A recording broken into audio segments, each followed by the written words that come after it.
Happy Holi সবাইকে। শুভ দোল পূর্ণিমার অনেক অনেক শুভেচ্ছা ও ভালোবাসা। তো চলো আজ আমাদের তিলুরি গ্রামের দোল উৎসবের কিছু সুন্দর মুহূর্ত তোমাদের সাথে শেয়ার করি। আমাদের গ্রামের এই দোল উৎসব 14 মাদল নামে পরিচিত। তো সকালবেলা সবার প্রথম চলে এলাম মহাপ্রভুর মন্দিরে। মহাপ্রভুকে প্রণাম করে ভিডিওটা প্রথম শুরু করছি। কীর্তন চলছে আর তার সাথে ভক্তদের ভিড়, সকলেই পুজো দিতে এসেছে মন্দিরে। বিকেলবেলা হবে পরিক্রমা। তো চলো তার আগে বসন্ত উৎসবের যে সুন্দর মুহূর্ত সেটা তোমাদের সাথে শেয়ার করি। প্রত্যেক বছরের মতন এই বছরও প্রায় সকাল 7:30 8টা থেকে শুরু হয়ে গেছে প্রভাত ফেরি। মোটামুটি প্রত্যেকটি পাড়া থেকেই এরকমভাবে প্রভাত ফেরি করা হয়। এটি ছিল আমাদের চক্রবর্তী পাড়া রামধনু গোষ্ঠীর। প্রত্যেক বছরই ছোট বড় সকলের সহযোগিতায় প্রভাত ফেরিটিও একটা সুন্দর রূপ পায়। যখন আমি ভিডিওটা শুরু করি তখন পুরো গ্রামটা পরিক্রমা করে এখন বাড়ি ফেরার পথে। গোটা গ্রাম তো পরিক্রমা করা হয়, তার সাথে সাথে বিশেষ বিশেষ যে জায়গাগুলি রয়েছে আমাদের গ্রামের মধ্যে, সেই প্রত্যেকটি মোড়েও কিন্তু বেশ কিছুক্ষণ ধরে নৃত্য পরিবেশন করা হয়। তো প্রভাত ফেরি করতে গেলে যেমন নাচের দরকার, সেরকম গানেরও দরকার।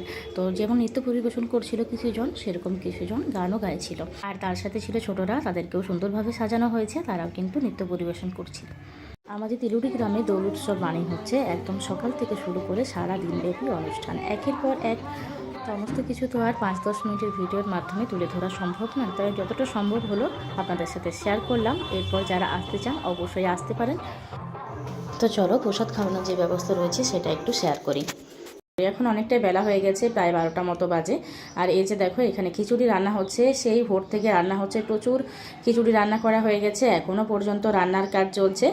আর এদিকে দেখো খাওয়া দাওয়াও কিন্তু শুরু হয়ে, প্রচুর ভিড়, এখানে প্রায় হাজার হাজার মানুষের সমাগম। তো এই সাইডে দেখো খাওয়া দাওয়া শুরু হয়ে গেছে।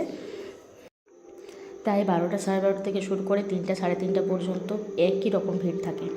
প্রচুর মানুষ আসছে, প্রচুর মানুষ খাওয়া দাওয়া করছে। আর এদিকে দেখো আমরাও এখন খেতে বসে পড়লাম। তো এই খাওয়া দাওয়াটা কমপ্লিট হয়ে গেলেই প্রায় 4টা 4:30 থেকে শুরু হবে 14 মাদল বা গ্রাম পরিক্রমা। এখন বিকেলবেলা, তো 14 মাদলের প্রস্তুতি চলছে।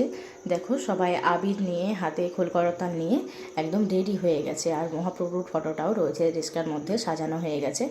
তো এরপর আমাদের যে বিকেলবেলা গ্রাম পরিক্রমা হয়, যেটা হচ্ছে আমাদের 14 মাদল, তো যে শুরু হয়ে গেছে।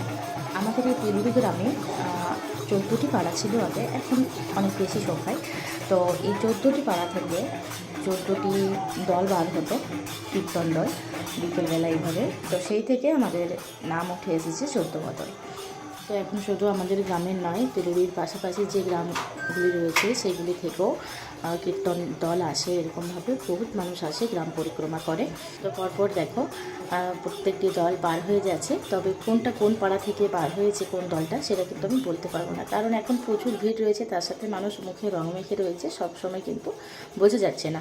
আর আশেপাশের কিছু গ্রাম থেকেও এসেছে, যেগুলোকে হয়তো আমরা চিনি না, বা চিনলেও রং মেখে রয়েছে বলে বুঝতে পারছি না। তবে প্রত্যেকটি দলেই কিন্তু একটু অন্যরকম আকর্ষণ কিছু না কিছু থাকে। যেমন এটাতে দেখো শিব দুর্গা রয়েছে, মা কালী রয়েছে, আর রাধাকৃষ্ণ রয়েছে। তো সেরকম কিছু কিছু দলের মধ্যে রয়েছে।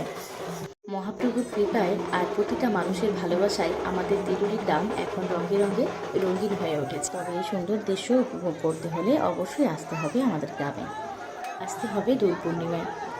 তাহলে আজকের মতন এই পর্যন্তই। পরবর্তী সময়ে আবার দেখা হচ্ছে নতুন এক ভিডিও নিয়ে। সকলকে অনেক অনেক ভালোবাসা। যারা যারা প্রতিনিয়ত আমার ভিডিও দেখে তাদেরকে তো অসংখ্য ধন্যবাদ, অনেক অনেক ভালোবাসা।